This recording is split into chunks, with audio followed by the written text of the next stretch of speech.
This was my favorite place to walk before when we were in our old house here, 11 Kotuku Street, but now we moved to different house.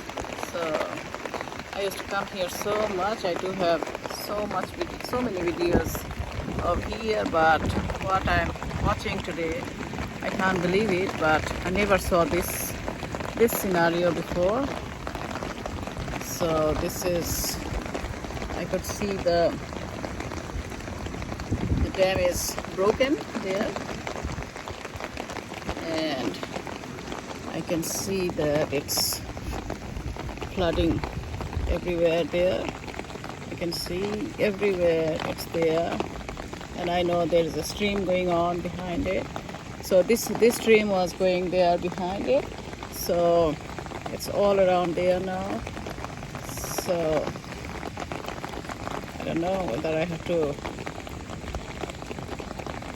I think I have to inform regional council, city council, that it's broken. I don't know whether they know it or not.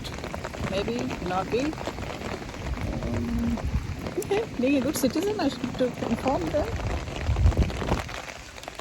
But thanks to Sija's school that I have to pick her up, and so all of a sudden I thought, okay, I'll just come here to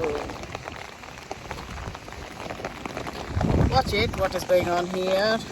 And now I found it. I don't know what to do. I'll check. When I'll go back home, I'll call city council. Yeah. Okay, bye. Have a good day. See you.